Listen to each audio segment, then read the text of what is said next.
Historias reales, voces que dejan huella. Aquí comienza Con Voz Propia.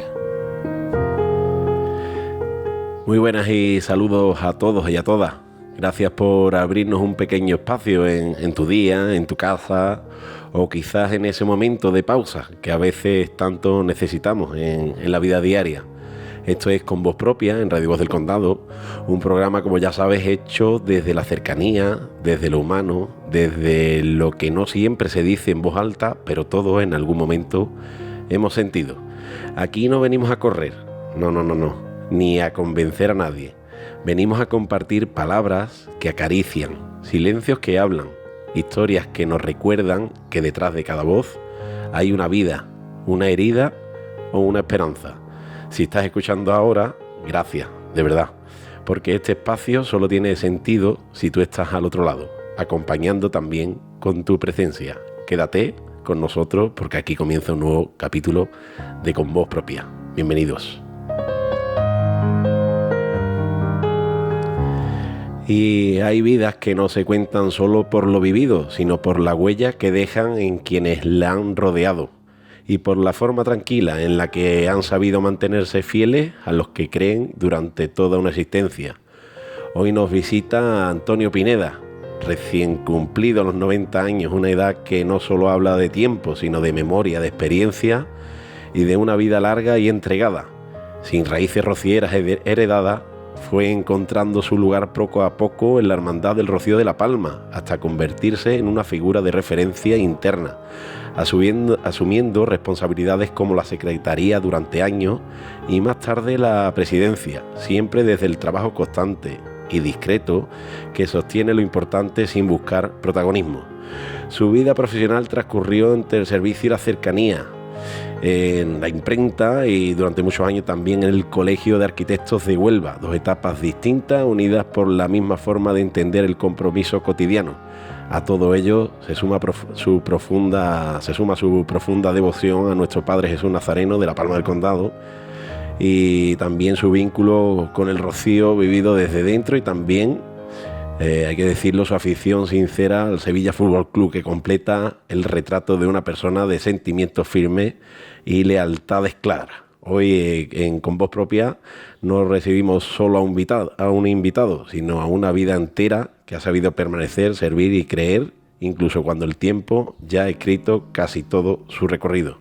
Antonio, muy buenas tardes y antes que nada, gracias por estar aquí con nosotros. Buenas tardes, Gerún.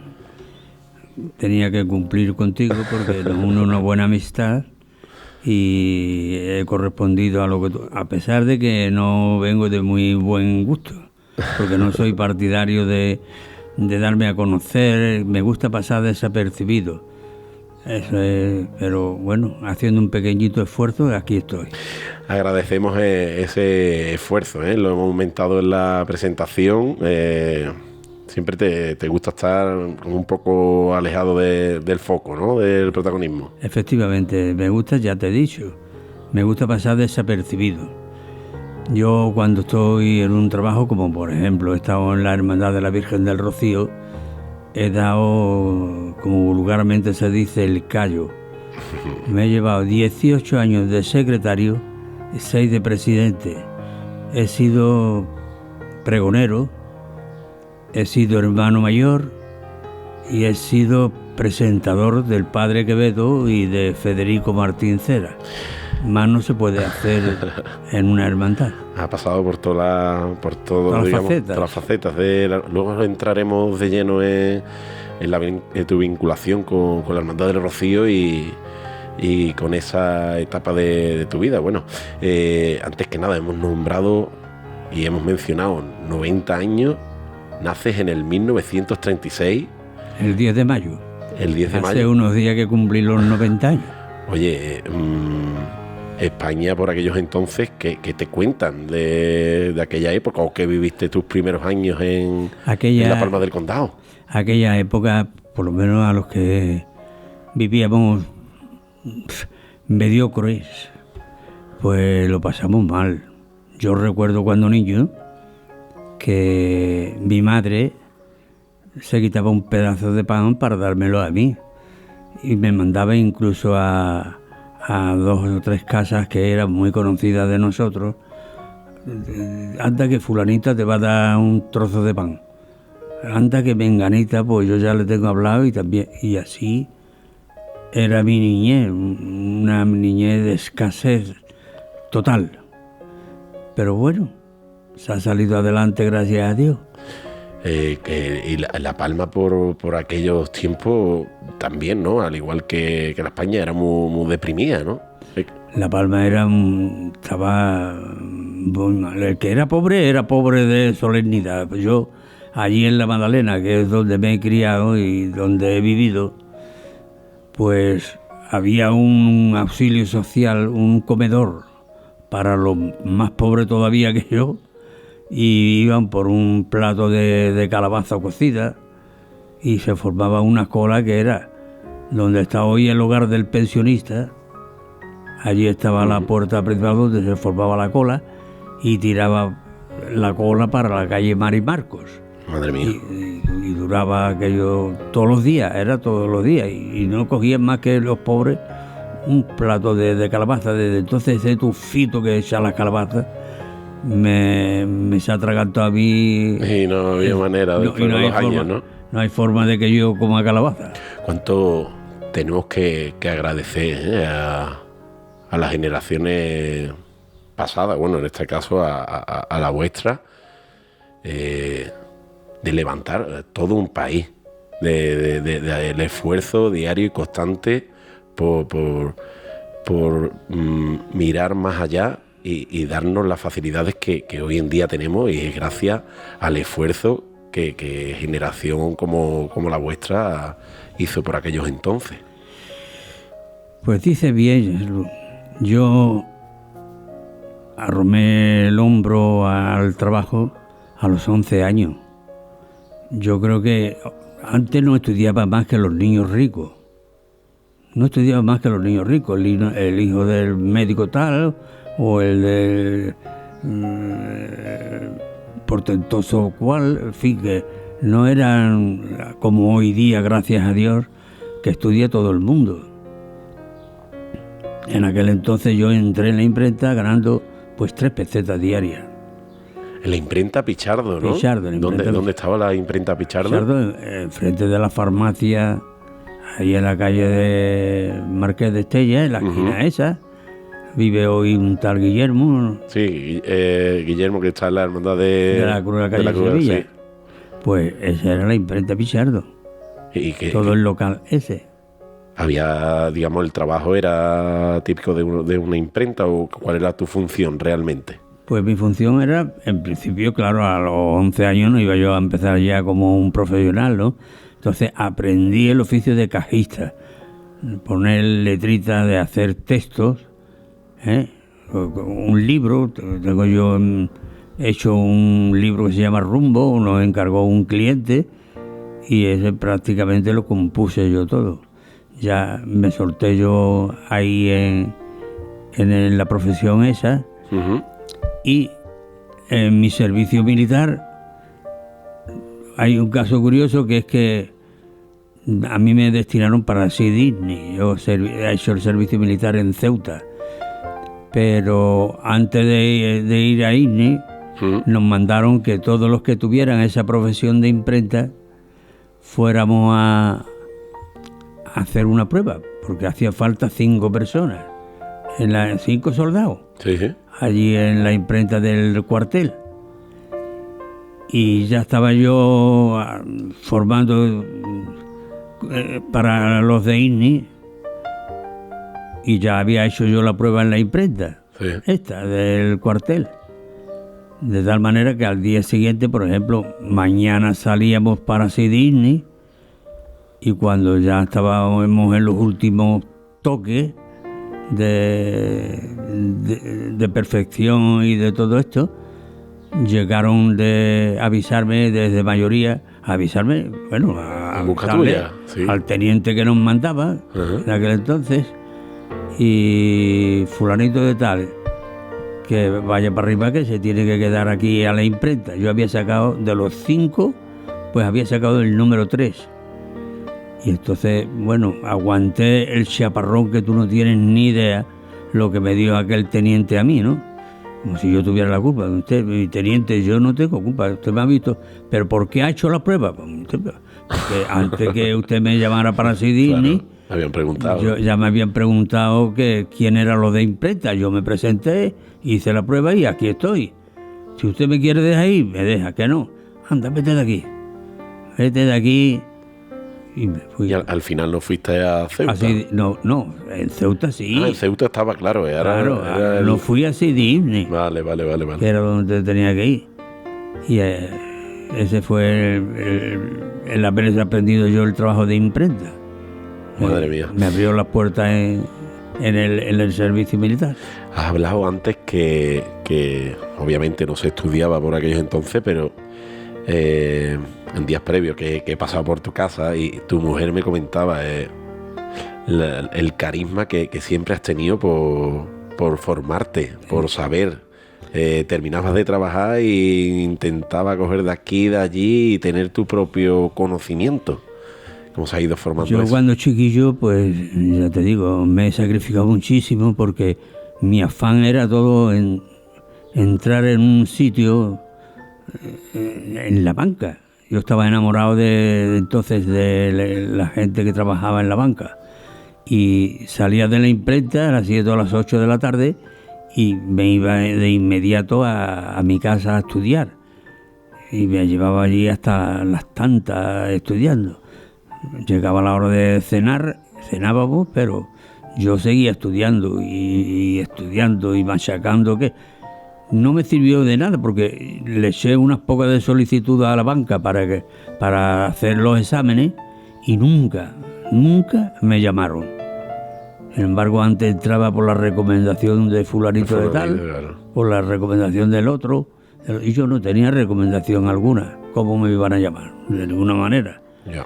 Así que los estudios, ahí estaba, que luego me han servido. Eso, el conocimiento al final se Luego queda, me ha ¿no? servido de muchísimo para encauzar mi vida por otro sitio y situarme en la vida. ¿Cómo llegas a la no diré, a la escuela, ¿no? de arquitectura de Huelva? El colegio de Huelva. De arquitectura. Pues allí era el jefe Manolo Rivera, que yo no sé si tú lo has conocido. Vivía también en La Magdalena, éramos íntimos amigos. Uh-huh. Y Manolo Rivera trabajaba en la extensión agraria, pero hizo unos exámenes en el colegio de arquitectos porque hacía falta personal joven y nuevo. Y Manolo pues sacó el ser jefe de aquello. De tal manera que hizo falta más personal, ya había allí 2 de Huelva, Uh-huh. pero me llamó a mí, me dijo: Antonio, vete a trabajar al colegio de arquitectos, anda, que se va ahí el contable y yo quiero que tú ocupes la contabilidad. Fíjate tú, que para qué me sirvieron a mí los estudios míos. Fíjate por dónde. Y resulta de que el primer día que me entré yo allí, en el colegio, pues me mandaron a archivar. Claro, no me iba a mandar, todavía no se había ido el contable. Y yo, eso de estar todo el día en el archivo, pim, pam, ahora aquí, este papel para arriba, este papel para abajo, me dio tan mal concepto de aquello que digo, yo me voy a mi casa ahora mismo. Y agarré y me vine para mi casa. Le digo, no, lo que no, que yo no es lo que yo me hacía idea. Me vine para casa y me fui otra vez a la imprenta. Sí. La imprenta todavía no me habían dado de baja en la seguridad social y seguí trabajando en la imprenta. Pero a los 2 días le llamé yo a Manolo Rivera: Manolo, que lo he recapacitado y yo me quiero ir al colegio de arquitectos. Y entonces me dijo Manolo Rivera: pero bueno, ¿tú qué te crees? ¿Que esto es un cachondeo? ¿Cachondeo de qué? Ya no puedes entrar aquí hasta el 1 de año, que a ver si abren la mano los arquitectos y entra ahí el personal nuevo. Como así fue. Cuando llegó a 1 de año, entró un sobrino suyo, que por cierto tuvo mala suerte y se mató en un accidente de tráfico, Juan José, y entré yo. Ya yo cogí el puesto que yo anhelaba, que era el de llevar la contabilidad a los arquitectos. Tengo un montón de cariño por parte de ellos y me di a querer porque soy una persona que me entrego y ellos veían mi trabajo y les gustaba. Y ese fue la vida mía laboral. Aún recuerda los últimos días por allí, ¿no? Que era al final un referente, ¿no? Tantos años en el colegio de arquitectos, pues... No, yo recuerdo hasta que me jubilé allí. Manolo Rivera y yo, los dos nos jubilamos al mismo tiempo, teníamos la misma edad. Y nos dieron aquí una cena homenaje, se volcaron con nosotros, vinieron un chaparrón de arquitectos a acompañarnos en ese día tan señalado, ¿no?, de la jubilación. Eso es bonito también, ¿no? Que después de los años, pues, quieran acompañarte, ¿no? En un día tan especial y tan emotivo. Pues sí, todavía con algunos mantengo yo una relación por WhatsApp o por teléfono y se alegran cuando yo los felicito, cuando ellos me felicitan a mí, bien para un cumpleaños, bien para una onomástica. Es decir, que a mí los arquitectos yo no tengo más que agradecerles. Me ganaba un dinero muy curioso, pero que muy curioso. Y me abrieron las puertas a mí tal como estoy ahora mismo, que vivo muy bien, vivo bien. Yo diría que muy bien, quizás más de lo que me merezca. porque hombre. Bueno, y entre tanto, llamaron a tu puerta para proponerte precisamente algo que no te esperaba, que fue entrar en la Hermandad del Rocío. ¿Cómo fue aquello? Fíjate tú, qué cosa más curiosa, porque yo ni tengo raíces rocieras, ni tengo tradiciones heredadas, ni era rociero. Yo me fui introduciendo en el Rocío a través de la reunión de amigos que tenía. Antonio González Pérez, el Botica, Nicolás Moya, una serie de amigos que iban al Rocío todos los días. Y yo, pues, fui por primera vez y la verdad que me enamoré de sus costumbres, de su historia, de sus leyes. El Rocío me caló a mí muy hondo, tan hondo que luché noblemente en más de una ocasión para hacerme con un hueco en el costado de la Virgen del Rocío, y la he cogido unas pocas de veces. La primera vez fue con Juanillo el Guapi, fue el que me metió la primera vez. Y después han ocurrido unos casos, cuando yo era presidente y tal, que no he tenido ni la más mínima, no he tenido que hacer ni el más mínimo esfuerzo para adentrarme en el paso. Pero creo que estamos adelantando acontecimientos, porque tú me has dicho que llamaron a mi puerta. A tu puerta, claro, porque vinieron a proponerte algo nada más, que tú no te nada esperabas. menos que el puesto de secretario. Y digo, pero si yo no entiendo del Rocío, ni entiendo de la hermandad, no. Era Manuel Villarruiz, conocido popularmente como el hijo del maestro Paella, y su mujer Araceli. Y vinieron a mi casa, no una vez, vinieron varias veces, porque yo me negaba a aceptar lo que me proponía. Total, que me convencieron. Digo, vale, me voy a hacer cargo de la secretaría. ¿Quién es el actual secretario? El secretario era don Antonio Cabello Campos. Lo conocerás por el nombre, a lo mejor. Sí. Y bueno, pues le voy a recoger los archivos. Y me voy en busca de él y me dice, esto es lo que hay, lo que yo tengo. Yo tengo una caja de zapatos había y un manojo de papeles. Digo, bueno, pero si La Palma se dice que tiene 400 años de antigüedad, ¿dónde está esto? Aquí no. ¿Cómo me manejo yo aquí para decirle a los rocieros que son 400 años aquí? Total, que salía yo del colegio de arquitectos, almorzaba en mi casa y me iba de inmediato en invierno y en verano. Tenía tiempo por delante. A las 4 de la tarde estaba yo en la secretaría rebuscando papeles y formando lo que se dice un archivo en condiciones. Y de los libros de las actas iba yo tomando nota de todas las cosas más interesantes que había. De todo ello, lo que yo tengo, pues he escrito un libro que se llama 120 años de la historia de la Hermandad de La Palma, que tiene 3 volúmenes. Y eso me lo he cargado yo solo con Juan Luis Márquez, el que tenía la droguería Márquez. Con Juan Luis Márquez, que me ha ayudado una barbaridad para pasarlo al ordenador. Y todo eso sacado estrictamente de los libros de las actas, ¿no? Todo lo que se dice ahí es verídico. Ahí no me he inventado yo nada, absolutamente nada. Y ahí viene pues de todo. Se conservó un libro, el libro de las actas antiguos, los demás archivos y todo, fue presa del fuego de los que no eran católicos en aquel entonces, y quemaron todos los archivos. Pero se salvó milagrosamente ese libro de las actas del año 1885. Y en ese libro es donde yo me basé, porque ahí se decía lo que aquí suscribimos, hermanos de tal y cual, que desde hace 300 años se le viene dando culto a nuestra hermandad por parte de nuestros antepasados.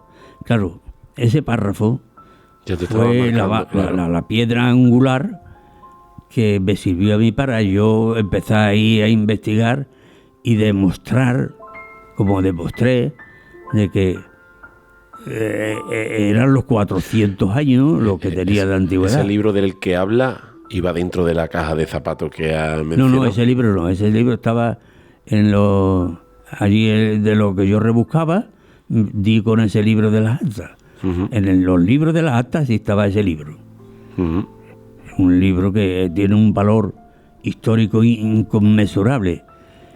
Ahí hay escritos cuando se celebró el 4º centenario de Monseñor Mario Tagliaferri, que era el nuncio de su santidad, Juan Pablo II, y del obispo de Huelva, Rafael González Moralejo.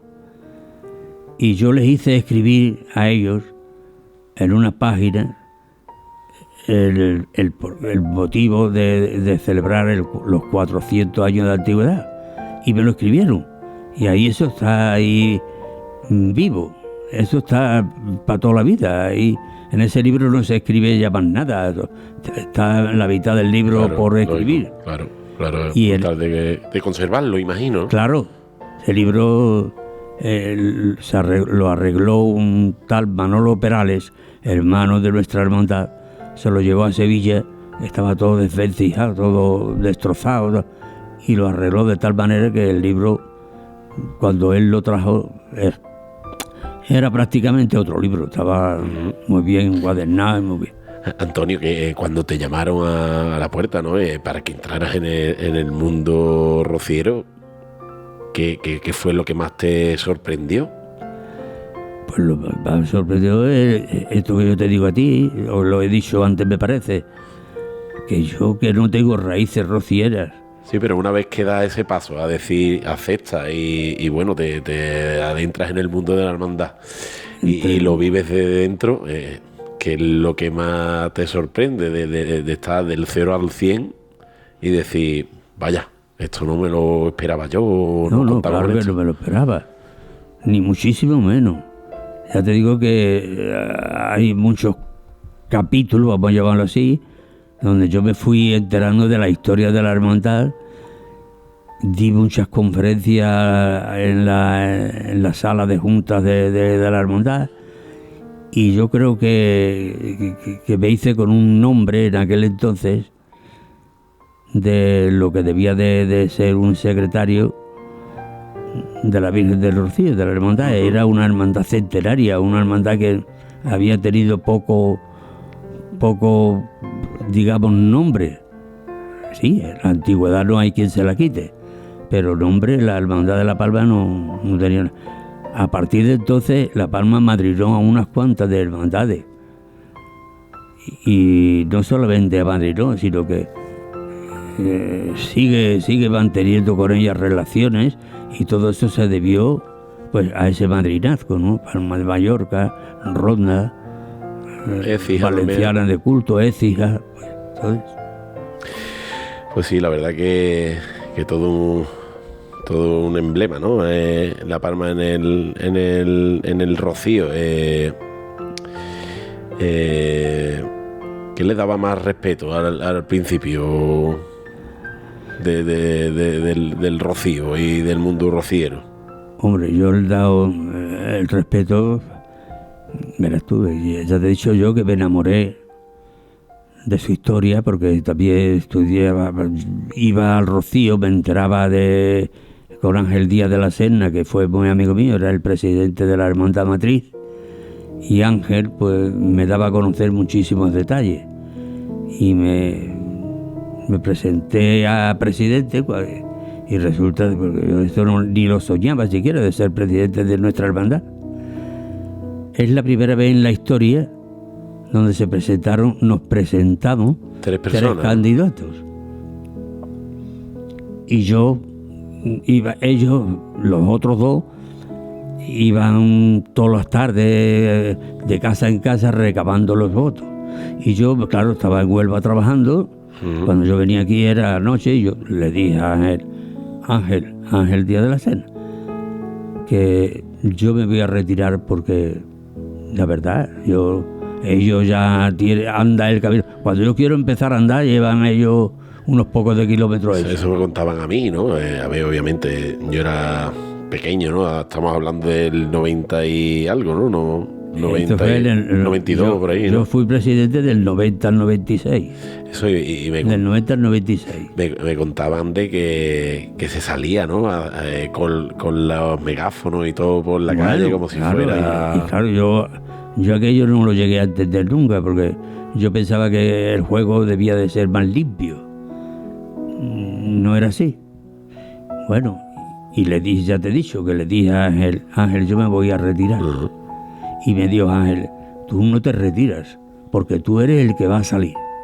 Si no, al tiempo.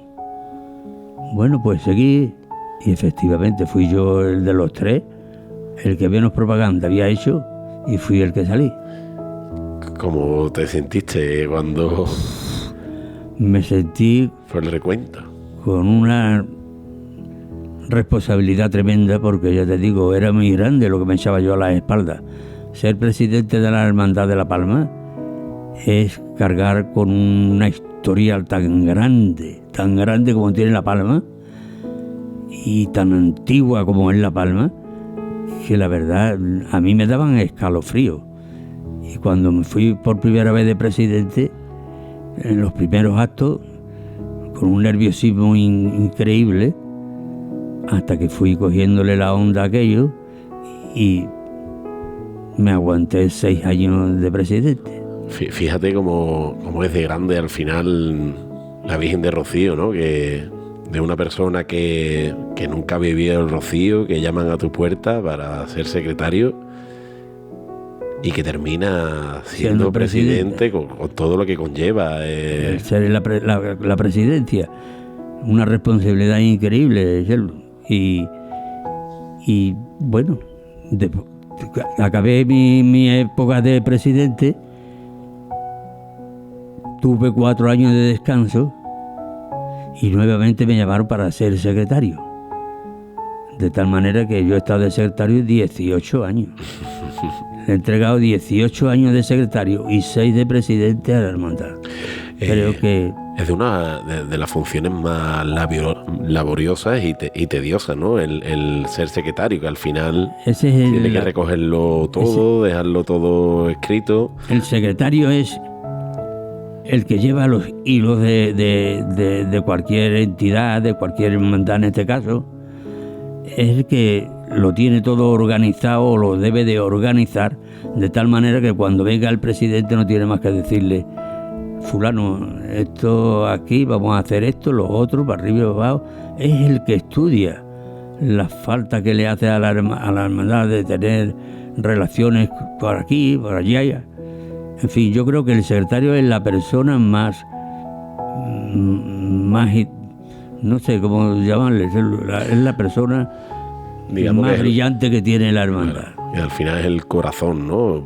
Por donde se hila todo lo que es la vida de la propia hermandad.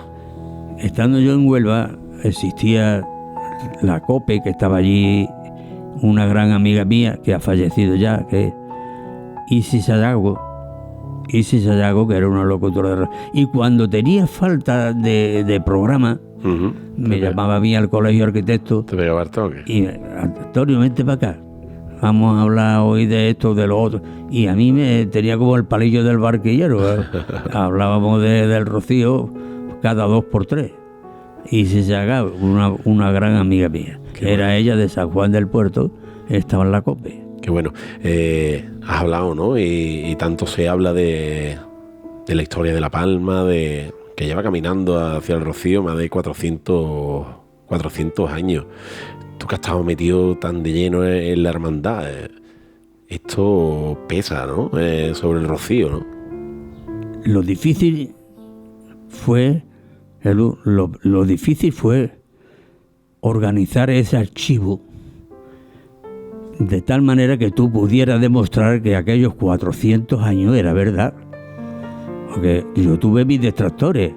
Juan Infante Galán Zamprano, que era el de Villalba, un escritor increíblemente famoso, y más de uno decían que por qué tenía que ser La Palma tan antigua como yo decía. Y resulta de que tuve un apoyo increíble en Ángel Díaz de la Serna, que dice: Antonio, tú sigue con lo tuyo, que yo te voy a apoyar. Y se celebraron unos actos maravillosos, esplendorosos, y Ángel Díaz de la Serna, en el fin de los actos estos, vino y le plantó la medalla dorada que luce el Sin Pecado hoy día, una Sin Pecado dorada, una medalla dorada. Y esa, desde entonces, la luce el Sin Pecado de La Palma. Que va acogida en la mismísima corona. Exactamente. Bueno, hablan, ¿no?, de los escritos que hay de las 6 primeras hermandades, que está San Lucas de Barrameda, Villamanrique, y entre la que se encuentra también la Palma. La Palma en tercer lugar. Villamanrique, Pilas y La Palma. Que algunos, no sé cómo calificarlo, me dice: es verdad de que La Palma dejó de ir al Rocío. Mentira. La Palma no ha faltado nunca al Rocío. La historia no dice nunca, porque tú no ves, Rota y Sanlúcar de Barrameda eran antiguas también, por detrás de La Palma, evidentemente, pero perdieron su sitio porque dejaron de ir una serie de años y luego se incorporaron otra vez al Rocío, con lo cual perdieron su lugar, que era muy, muy de los delanteros, y ahora ocupan los lugares que les corresponde al haberse incorporado por segunda vez. Pero La Palma nunca perdió el sitio. ¿Qué es para ti la fe, Antonio? Hombre, la fe es creer en una cosa que tú no ves, pero que piensa que es verdad. Yo creo que esa es la verdadera fe, por lo menos así lo entiendo yo. No digo que yo esté diciendo la verdad, pero fe es creer en aquello que no ve, pero que piensa tú que eso es lo que hay. ¿Y se siente? Sí. ¿Lo siente? Sí. Sí. Bonito. Antonio, ocasión también para preguntarte, ¿no? ¿Qué significa para ti la Virgen de Rocío después de tantos años? Pues la Virgen de Rocío para mí lo es todo. Me encomiendo a ella en todo, por todo. Ya te he dicho que caló en mí tan hondo que la Virgen del Rocío es un referente grande, ¿no? La Virgen del Rocío y Padre Jesús son mis 2 devociones a las que llevo a gala y de las que nunca yo pienso que me voy a retirar hasta el último suspiro de mi vida. Cuando ya no pueda más, cuando ya tenga que entregar mi alma, quisiera tener a mi Virgen del Rocío y al Padre Jesús muy cerquita de mí, porque ya te digo, son los dos referentes míos. Seguro que sí. Esta trayectoria rociera, imagino que el rocío, lo que es la romería en sí, ha cambiado bestialmente. ¿Cómo ves la dimensión que ha tomado desde aquellos entonces, desde que llamaron a tu puerta hasta los días de hoy? ¿Cómo ves esa dimensión que ha recogido la propia romería? Tremenda. Eso lo ha hecho también la incorporación de muchas más hermandades que era aquel entonces, y claro, eso le da un lustre y le da una magnitud a la romería del Rocío que ha cogido la dimensión que ha cogido. Sin embargo, en el plano de reuniones, digamos, uh-huh, ahí veo yo de que el Rocío antiguo era más bonito, más personal que el que hay actualmente. Hoy se ve por cualquier medio de internet y de eso, que ofrecen casas, pero va sin amigos. Una casa que quepa, por ejemplo, 50 o 60 personas, te dice que tiene comida muy buena, que tiene vinos muy buenos, que tiene tapas muy buenas, pero tú no conoces al que tiene al lado. Y claro, no es lo mismo que cuando íbamos a una reunión de 10 o de 12 amigos, arrendábamos una casa en la calle Sacrificio, en la calle Jolí, o en el Chaparrán, todos esos sitios. O las casetas, ¿no? Que casetas incluso... no eran casas. No, pero que digo que también, ¿no? Los rocíos de antaño, de las casetas, claro que sí. Que de muchos rocieros de La Palma que han vivido esa etapa. Yo, siendo presidente, les conseguía un montón de rocieros de La Palma, que así me lo pidieron, en la plaza del Guadalquivir, un terreno donde ellos montaron sus tiendas, sus chabolas y sus cosas, y vivieron unos rocieros. El ir allí fue precioso, y fue muy rociero, y fue muy palmerino todo aquello que se vivió allí. Entrábamos en un sitio, nos llevaban para el otro, y nos llevaban para el otro, y aquello estaba lleno de palmerinos, y eso fue muy bonito, en la plaza del Guadalquivir. Eran otro rocío. Eran otros rocíos. Oye, seguro que tienes algunas anécdotas que contarnos, ¿no? Del Rocío. Del Rocío y en la Casa Hermandad, o de tus etapas dentro de varias hermandades y de distintas. Verás tú. Un día que veníamos andando, íbamos andando para el Rocío un viernes, entonces salía los viernes, y al llegar al monte nos metimos en una taberna, a tomar una copa de vino, una cerveza, el que quiero, ¿eh? Y estábamos dejados de caer del mostrador, y le digo yo a los amigos que tenía yo a mi lado, que me gustaría de meterme este año debajo del paso de la Virgen, porque mi madre cumple ese día un año de muerta, era un 19 de mayo. Uh-huh. Y de pronto sentí unos golpecitos a mi espalda, y miré, era un señor que yo no había visto en mi vida. Me dijo: ¿usted se quiere meter debajo del paso? Yo: mire usted, sí. Es que mi madre hace un año que murió, y para mí dedicarle a ella sería lo más grande del mundo, uh-huh, con la fe que yo le tengo a la Virgen. Y después lo voy a meter yo, verá usted.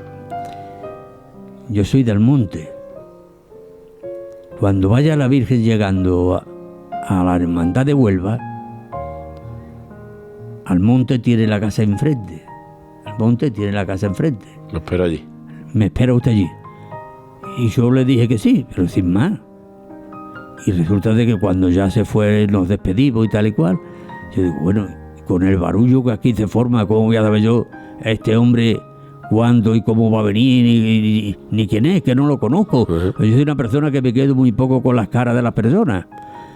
Y estando yo allí, en el umbral de la casa de Almonte, O sea, que llega la procesión, te vas... llegó la Virgen a la casa de Huelva, te vas para la hermandad de no, Almonte. yo no me fui a ningún lado. Veía yo un trasiego de personas y entre ellas vi yo a uno que es de lo que tú dices, este hombre era. Y se vino en busca de mí y me dice, ¿usted es el palmerino? Digo, sí. Y pues, agárrese usted a la trebilla de mis pantalones, que vamos a meter el virus. Yo voy en la parte de atrás. Digo, a mí lo mismo me da atrás que adelante. Atrás. Y me fui detrás de él y están tan bien organizados ellos que a ese hombre no hizo esfuerzo ninguno para meterse. Y tú no te sueltes de mí. Yo entré con él debajo del paso y cuando tú quieras salir, sale. Me dice, fulano, yo quiero salir ya. Pues ya no puedo más. Yo me llevaría allí toda la procesión, pero hay que salir porque llega un momento que tú ya no puedes. Claro. Y esa es una de las anécdotas. Madre mía, la verdad que... Esa es una de las anécdotas. Fíjate. Ese hombre no lo conocía yo de nada. Y el barullo que se forma cuando llega la hermandad a Huelva y veo ese trasiego de personas entrando en la hermandad matriz y en la hermandad de Huelva y digo, ¿yo cómo voy a conocer a esta persona? Bueno, pues se vino derecho a mí Estaba y me dice, ¿usted es el palmerino, no? Sí, pues venga usted conmigo. Madre vamos mía, parece que era... Y otra anécdota fue otra de las veces que me metí en el paso. Ángel, que ha sido un grandísimo pregonero, tuvo un accidente cuando iba a un pregón por la parte de Cádiz y tuvo un accidente. De tal manera que cuando llegó el rocío, él estaba, vamos a decirle la palabra, inválido. Estaba que no se podía mover nada más que en la puerta. Y yo era entonces el presidente, eran los años también 90 y algo. Y cuando pasó la carreta que hizo la presentación, Ángel vive en el Camino de la Palma, Sí. de la Casa de la Palma, Sí. pero pegado más, desviándose un poco hacia la derecha. Y le llevé la carreta a Ángel. No tenía que desviarme mucho, sino simplemente tirar para la derecha un poco Y acercársela. y le llevé la carreta a Ángel. Aquello Ángel lo agradeció de tal manera que cuando la Virgen aquel año llegó a la Hermandad de la Palma, Parecía que no se quería ir. sí, aparte de eso, que allí la mantuvieron un buen tiempo, salieron de allí, de la parte delantera del paso, ¿quién es el presidente de la Hermandad de la Palma? Y yo me asusté un poco, digo, ¿yo? Pues venga usted conmigo, se va a meter del paso. Y ese fue otro de los golpes que Madre me mía, dio el paso. está viniendo los pelos de punta. Ese fue otro de los golpes. Ángel le diría a la gente, al presidente de la Hermandad de la Palma lo metéis. Anécdota miles. Oye, y del paso de la reina por la Casa de Hermandad, esa anécdota, ¿cómo fue de esa firma que hay detrás de un cuadro, ¿no? Exactamente. En la misma Casa de Hermandad. Eso fue un caso muy curioso también, es una anécdota muy simpática. La reina fue aquel año con las dos hijas, con las infantas, Elena y Cristina, Monta a caballo, ¿no? a caballo. Y se corrió la voz de que iba a visitar 2 o 3 casas de hermandades, y entre ellas La Palma. Estuvieron en la Casa de La Palma unos pocos de la seguridad de ellas, revisando, porque tenían que curarse en salud, Claro. para ver cómo era la Casa de La Palma y tal y cual. Y cuando llegaron allí por la parte de donde está, se entra en la carreta, de la capilla, pues le entregamos un ramo de flores, le pusimos la medalla a la reina y a las 2 infantas, las medallas de nuestra hermandad. Y Paco Calvo Flores, que es un hermano también de nuestra hermandad, vive gracias a Dios todavía, estaba allí la tienda, compró un gran fotografía de la Virgen del Rocío, que se conserva ahora mismo en la secretaría. Uh-huh. Y agarró la reina, se le dio un bolígrafo y se puso así como para que, ¿dónde firmo?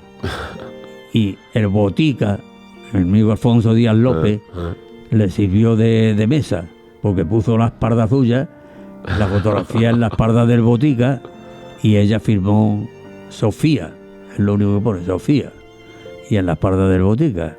Y esa fotografía luego pues se la entregamos a la Hermandad de La Palma, a la directiva. Que mucha gente habrán visto en la Casa Hermandad, vamos, entre los que me incluyo, esa fotografía, pero no sabe que por detrás lleva la firma de la mismísima reina. No, por detrás, no, en la misma... En la parte inferior, en la parte derecha, pues por delante, pone Sofía.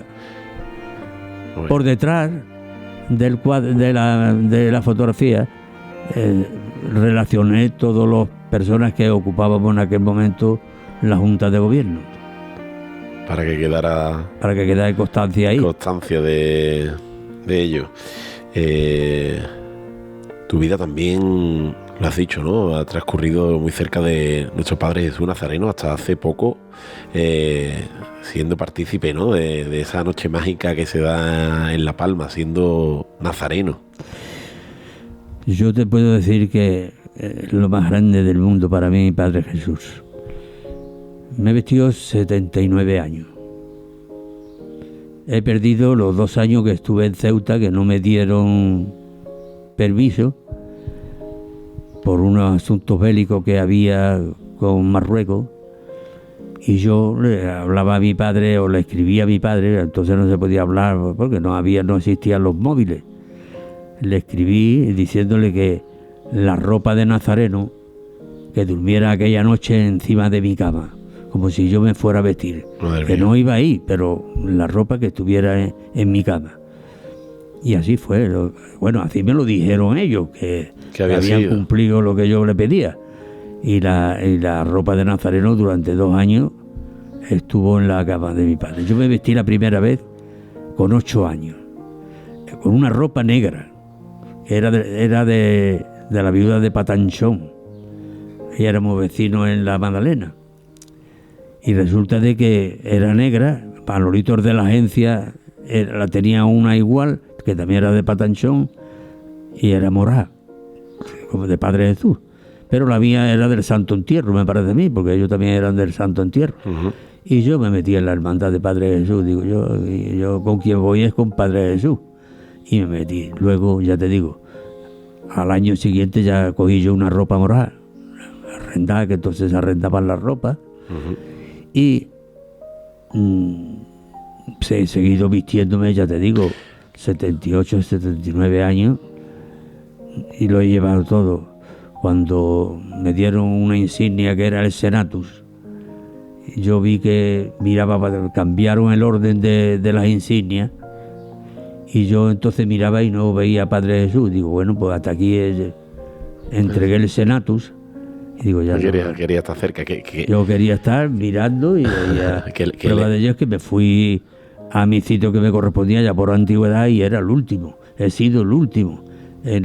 Tan cerquita de Padre Jesús no se puede estar. Mucha experiencia, hay mucha antigüedad. He salido descalzo por una promesa hecha, uno lo menos 7 u 8 años.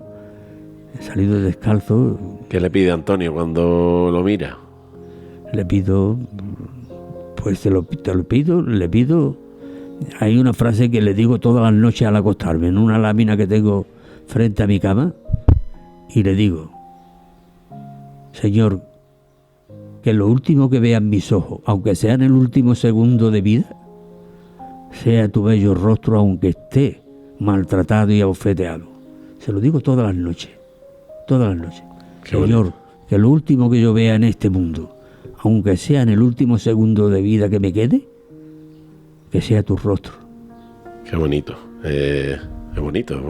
Lo que le cuenta, no me iba a esperar que esa conversación sea tan directa todas las noches. Todas las noches.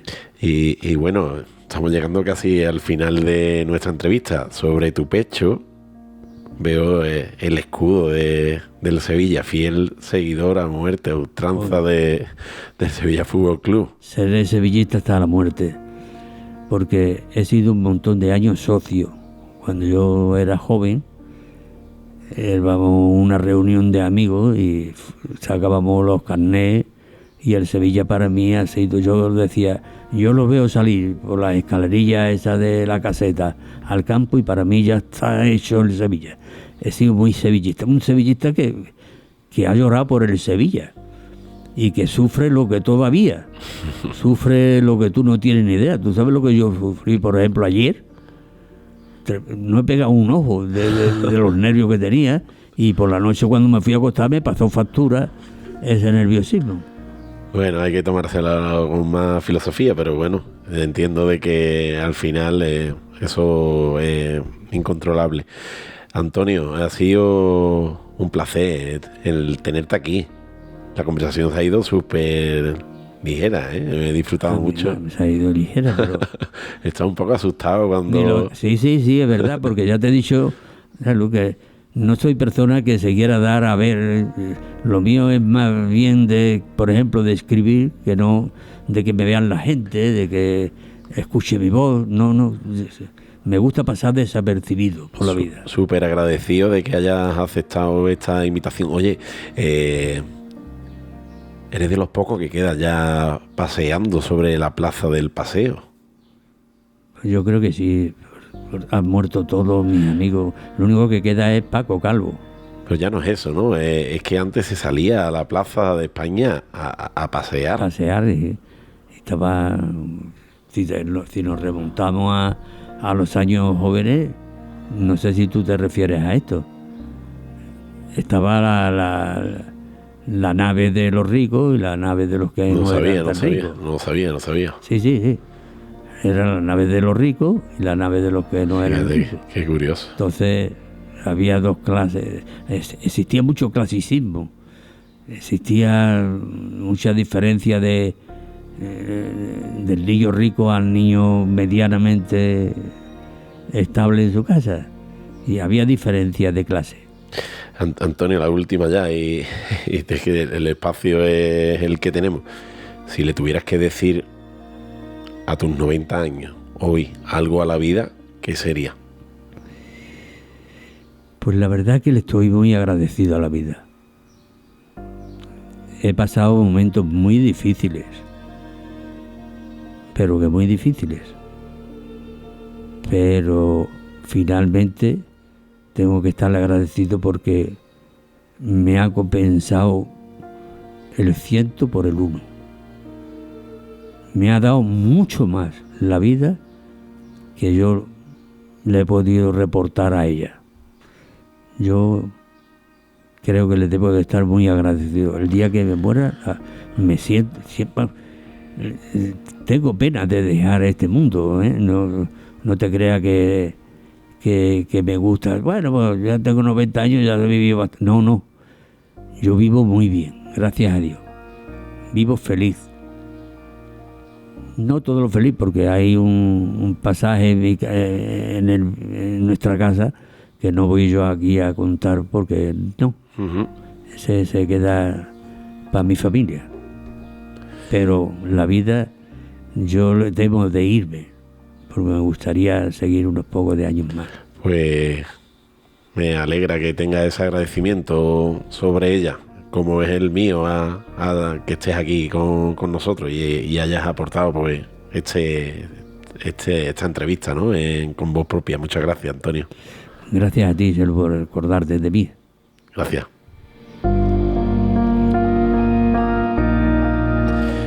Y así llegamos al final de este encuentro. Hoy hemos compartido algo más que una entrevista. Hemos recorrido una vida entera hecha de decisiones silenciosas, de trabajo constante y de una forma muy personal de entender la fe, la hermandad y el servicio a los demás.